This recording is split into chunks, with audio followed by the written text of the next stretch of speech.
रायपुर में बहुत गहमा गहमी है क्योंकि यहाँ पर कांग्रेस का 85वां प्लेनरी सेशन आयोजित किया जा रहा है, एहतमाम किया जा रहा है जिसका। और यहाँ पर कल स्टीयरिंग कमेटी की मीटिंग हुई थी, शाम को सब्जेक्ट कमेटी की मीटिंग हुई जिसमें कुछ सिफारिशात थी स्टीयरिंग कमेटी की तरफ से।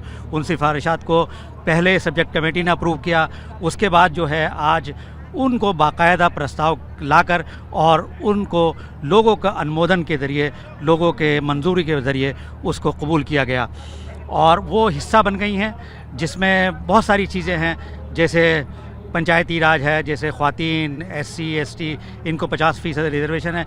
ये कांग्रेस के अंदर अपने आईन के अंदर जो है ये बदलाव हैं, ये इस्लाहात हैं, ये अमेंडमेंट्स हैं जिनके लिए उन्होंने आज पेशकश की गई है, जिसकी तफसीलात आप कौमी आवाज़ ऑनलाइन में और नवजीवन में पढ़ सकते हैं।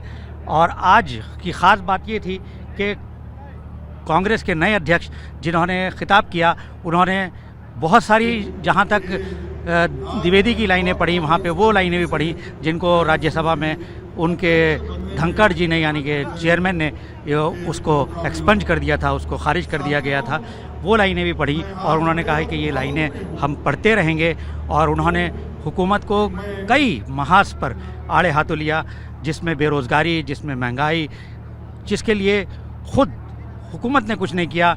चीन के मुद्दे पर वो बोले और इसके बाद सोनिया गांधी ने थैंक्स गिविंग कहा, उनका शुक्रिया अदा किया। शुक्रिया अदा करते वक्त उन्होंने जहां खड़गे साहब की तारीफ़ करी कि वो ब्लॉक अध्यक्ष थे, ब्लॉक के लीडर थे और उसके बाद आज कांग्रेस के लीडर हैं और ये उनका एक बहुत बड़ा तजर्बा और बहुत बड़ा एक्सपीरियंस काउंट करता है, जिसकी वजह से वो आज यहाँ पर पहुँचे हैं। और इसके साथ उन्होंने राहुल गांधी की भारत जोड़ो यात्रा की काफ़ी तारीफ़ करी और उन्होंने कहा कि इसके ज़रिए से हम लोग आज कहीं ना कहीं आवाम से जुड़ पाए हैं और अवामी मुद्दों को हम लोगों के सामने पेश कर पाए हैं। और यही सब बातें उन्होंने आज अपने तौर पे पेश करी।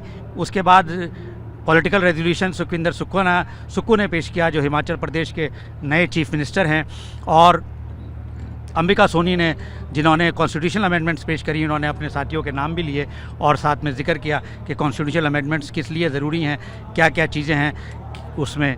डिजिटलाइजेशन, डिजिटल मेंबरशिप होगी और बहुत सारी चीज़। CVC के कांग्रेस वर्किंग कमेटी के मेंबर्स जो अभी तक 23+2 होते थे उसको 35 कर दिया गया है। और ऑटोमेटिकली जो AICC के PCC मेंबर्स पहले ज़्यादा इलेक्ट करते थे, अब 6 PCC मेंबर्स पे 1 AICC मेंबर इलेक्ट होगा। ये सारी चीज़ें उन्होंने करी जो आप कौमी आवाज़ और नवजीवन पर पढ़ सकते हैं। और ये सब चीज़ें वो हैं जो तो इसको पूरे इजलास को तारीख़ी बनाती हैं। और इस इजलास के तारीख़ी बनाने में एक बहुत बड़ा अहम किरदार जो है वो राहुल गांधी की भारत जोड़ो यात्रा को बताया जा रहा है। यहाँ के हर जितना भी लोग आए हुए हैं और जो स्पीकर्स हैं वो सब भारत जोड़ो यात्रा की बहुत तारीफ़ कर रहे हैं। अभी हम देखते हैं कि आगे 2 दिन में क्या क्या रेजोल्यूशंस पास होते हैं।